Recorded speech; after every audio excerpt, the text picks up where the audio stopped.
April నెల 2, 3, 4 తేదీల్లో వృషభ రాశి వారికి ప్రమాదం ఉంది. ముందే చెప్పేస్తున్నా జాగ్రత్త. ఈ 3 పనులు అసలు చేయకండి. ఏప్రిల్ నెల 2, 3 తేదీల్లో వృషభ రాశి వారి జీవితంలో ఎటువంటి ప్రమాదం పొంచి ఉంది. మీరు ఎటువంటి పనులు చేయకూడదు అన్ని విషయాలు కూడా ఇప్పుడైతే మనం క్లియర్గా ఈ వీడియో ద్వారా తెలుసుకుందామండి. మీరు ఎక్కడెక్కడో జ్యోతిష్యం చెప్పించుకొని మీ పనులు కాక నిరాశ చెంది ఉన్నారా? అయితే శ్రీ రేణుకా ఎల్లమ్మ తల్లి జ్యోతిష్యాలయం పూజారి గారిని సంప్రదించండి. స్త్రీ వశీకరణ, భార్యాభర్తల వశీకరణ, ప్రేమ వశీకరణ, వ్యాపార వశీకరణ, ధన వశీకరణ, కుటుంబ వశీకరణ చేయబడును. తీరని ఏ సమస్యలకైనా ప్రత్యేకమైన పూజ వశీకరణలు చేయబడును. భార్యాభర్తల సమస్యలు, కుటుంబ సమస్యలు, ప్రేమ సమస్యలు, వ్యాపారంలో నష్టం రావడం, నమ్మిన వారు దూరం కావడం, డబ్బులు, పెళ్లి సమస్యలు, సంతానం లేకపోవడం, దూరంలో ఉన్నవారికి ఫోన్ ద్వారా కూడా పరిష్కారం చెప్పబడును. గురువు గారిని సంప్రదించండి. గురువు గారి ఫోన్ నంబర్ 90096491. మీకు ఎటువంటి సమస్యలున్నా వెంటనే గురువు గారిని సంప్రదించండి. మీ సమస్యలకి పరిష్కారం లభిస్తుంది. అంతకన్నా ముందు మీలో ఎవరైనా కొత్తగా కనుక మన ఛానల్ని చూస్తూ ఉన్నట్లయితే తప్పకుండా వీడియోని లైక్ చేయండి. తప్పకుండా మన ఛానల్ని సబ్స్క్రైబ్ చేసుకోవడం మర్చిపోకండి. సబ్స్క్రైబ్ చేసుకోవడంతో పాటుగా పక్కన ఉన్న బెల్ ఐకాన్లో ఆల్ని ట్యాప్ చేయండి. ఈ విధంగా చేయడం ద్వారా మేము పెట్టే ప్రతి వీడియో కూడా మీకు నోటిఫికేషన్ రూపంలో కనిపిస్తుందండి. మీరు మిస్ కాకుండా మన వీడియోని చూడగలుగుతారు. ఇక వీడియోలోకి వెళ్ళిపోదాం. వృషభ రాశి వారికి ఈ సమయం మిశ్రమమైన ఫలితాలు అయితే ఉంటాయండి. బుద్ధి బలంతో సమస్యలను ఎదుర్కొంటే విజయవంతమవుతారు. ఆరోగ్యం పైన శ్రద్ధ వహించండి. శత్రువులపైన అప్రమత్తంగా ఉంటే మేలు. ముఖ్యంగా ఈ నెల 2, 3, 4 తేదీల్లో వీరికి శత్రువులు అనేవారు మిమ్మల్ని చాలా ఇబ్బందులకు గురి చేసే అవకాశాలు అయితే కనిపిస్తుంది కనుక జాగ్రత్త. ముఖ్యంగా దుర్గా ధ్యానం చేస్తే మీకు అన్నీ కూడా మంచి ఫలితాలు అయితే కనిపిస్తూ ఉన్నాయండి. ఈ సమయంలో మీరు 3 పనులను మాత్రం అసలు చేయకూడదు. ముఖ్యంగా ఒకటి ఏమిటి అంటే ఎవరినైనా దూషించడం కానీ, ఎవరైనా సరే మీ కార్యాలయంలో వ్యక్తులైనా లేదా మీ కుటుంబ సభ్యులైనా సరే ఎవరితోనూ కూడా మీరు దూషించవద్దు. వాదోపవాదాలకు అసలు దిగకూడదు.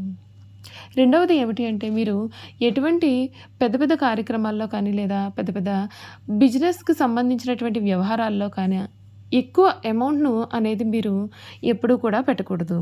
ఎక్కువ అమౌంట్ను మీరు ఇన్వెస్ట్ చేయాలి అని అనుకున్నట్లయితే కనుక ఈ 3 రోజులు తప్పకుండా ఆగి తర్వాత ఇన్వెస్ట్ చేయడం మీకు మంచిది. మూడవది ఏమిటి అంటే ఒక స్త్రీ విషయంలో మీరు చాలా జాగ్రత్తగా ఉండాలండి.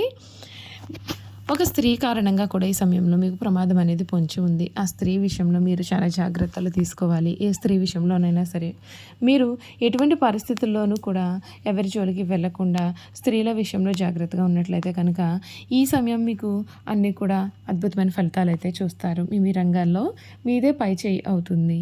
దైవ బలం మీకు అనుకూలిస్తుంది. విశేషమైన ఆర్థిక ఫలితాలు కూడా ఉన్నాయి. ఊహించిన దానికంటే కూడా ఎక్కువ ఫలితాలు అయితే కలుగుతాయి. ఒక శుభవార్త కూడా మీ ఇంట్లో సంతోషాన్ని నింపుతుంది. ఆర్థికంగా వృద్ధి చెందుతారు. ఆస్తిని వృద్ధి చేస్తారు. కొన్ని వ్యవహారాల్లో ధైర్యంగా వ్యవహరించి అందరి నుండి ప్రశంసలు అందుకుంటారు. బంధుప్రీతి ఉంటుంది. ఇష్టదైవ సందర్శన ఉత్తమ ఫలితాలను కూడా అందిస్తుంది మీకు ఈ సమయంలో అని చెప్పడంలో సందేహం అయితే లేదు. ఈ వృషభ రాశికి సంబంధించినటువంటి వారికి సమయం అరుదుగా వచ్చే సమయంగా చెప్పవచ్చు. ఈ సమయంలో మీ జీవితంలో చాలా మార్పులు అయితే ఈ సమయంలో చోటు చేసుకోబోతున్నాయి. ముఖ్యంగా 2025, 2026 శ్రీ విశ్వవసునామ సంవత్సరం ఈ వృషభ రాశి వారి జీవితం ఏ విధంగా ఉండబోతోందో ఇప్పుడు మనం తెలుసుకుందాం. ఈ వృషభ రాశికి సంబంధించినటువంటి వారికి ఈ సమయంలో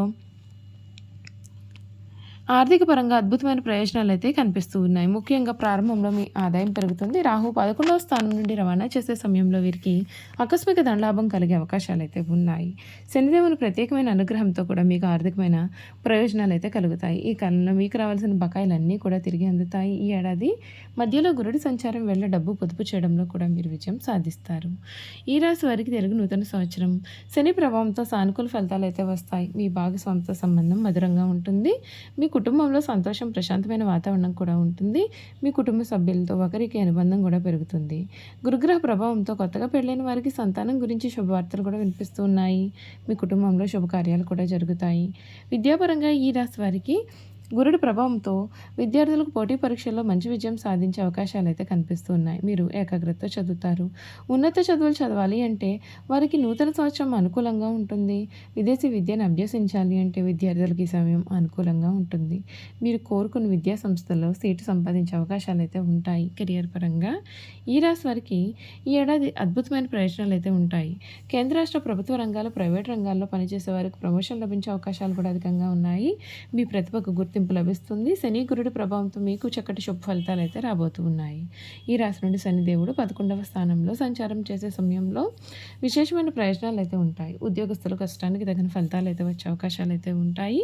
రాహు సంచారం వల్ల మీరు చేసే ప్రయత్నాల్లో విజయం సాధిస్తారు. ఆరోగ్యపరంగా ఈ రాశి వారికి గురుగ్రహ ప్రభావంతో ఆరోగ్యపరంగా అనుకూలత అనేది ఉంటుంది. మీ మనసులో సానుకూలమైన ఆలోచనలు వస్తాయి. అయితే మీ ఆహారపు అలవాట్లపైన ప్రత్యేకమైన శ్రద్ధ పెట్టాలి. లేదంటే మీరు ఉబ్బుకాయం సమస్యలతో కూడా బాధలు పడాల్సి ఉంటుంది. మార్చి తర్వాత శనిదేవుని ప్రభావం కూడా అధికంగా ఉంటుంది. ఈ సమయంలో మీరు సోమరితనాన్ని వదిలేయాలి. మీ దినచర్యను క్రమబద్ధంగా నిర్వహించాలి.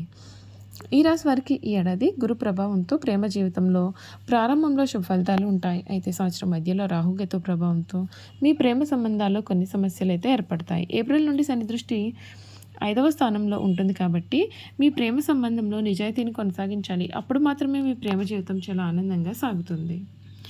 తెలుగు నూతన సంవత్సరం వృషభ రాశి వారు ప్రాణాయామం, ధ్యానంతో ప్రతిరోజు ప్రారంభించాలి. ప్రతిరోజు ప్రాణాయామం చేయడం పాటుగా అలాగే మీ ఇంట్లో స్ఫటిక యంత్రాన్ని ప్రతిష్ఠించాలి. అలాగే ప్రతిరోజు శ్రీలక్ష్మి సూక్తులను పఠించి నెయ్యితో దీపం వెలిగించాలి. ఇలా చేయడం వలన మీకు శుభ ఫలితాలు అయితే కలిగే అవకాశాలు అయితే కనిపిస్తూ ఉన్నాయండి.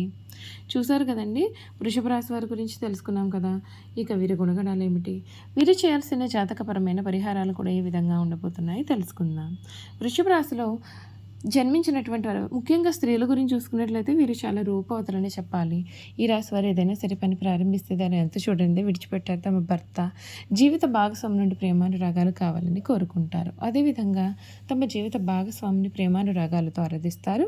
ఈ రాశి స్త్రీలలో మొండితనం ఉంటుంది, స్థిరమైన భావాలు ఉంటాయి. వీరి కోపం చాలా త్వరగా వస్తుంది. వీరి కోపం ఎంత త్వరగా వస్తుందో అంత త్వరగా తగ్గిపోతుంది.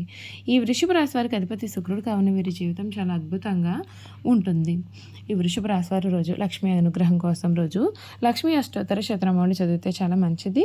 అమ్మవారి అనుగ్రహం కలిగి దరిద్ర దుఃఖాలు తొలగిపోతాయి. అంతేకాకుండా శ్రీ లలిత సహస్రనామం చదవడం కూడా చాలా మంచిది. వృషభ రాశి కృతిక నక్షత్రంలో జన్మించిన వారు కెంపును ధరించాలి. రోహిణి నక్షత్రంలో జన్మించినటువంటి వారు ముత్యాన్ని ధరించాలి. మృగశిర నక్షత్ర జాతకులు పగడం ధరిస్తే మంచిది. వృషభ రాశి కృత్తిక నక్షత్రం వారు ఏకముఖి లేదా ద్వాదశముఖి రుద్రాక్ష ధరించాలి. రోహిణి నక్షత్రం వారు ద్విముఖి రుద్రాక్ష ధరించాలి. మృగశిర నక్షత్ర జాతకులు త్రిముఖి రుద్రాక్షను ధరిస్తే మేలు. చూసారు కదండి, వృషభ రాశి వారి గురించి అయితే క్లియర్గా తెలుసుకున్నాం కదా. ఈ వీడియో కనుక మీకు నచ్చినట్లయితే కనుక తప్పకుండా వీడియోని లైక్ చేయండి. తప్పకుండా మన ఛానల్ని సబ్స్క్రైబ్ చేసుకోవడం మర్చిపోకండి. సబ్స్క్రైబ్ చేసుకోవడంతో పాటుగా పక్కన బెల్ ఐకాన్లో ఆల్ని ట్యాప్ చేయండి. ఈ విధంగా చేయడం ద్వారా మేము పెట్టే ప్రతి వీడియో కూడా మీకు నోటిఫికేషన్ రూపంలో కనిపిస్తుంది. మీరు మిస్ కాకుండా మన వీడియోని చూడగలుగుతారు. Thank you for watching.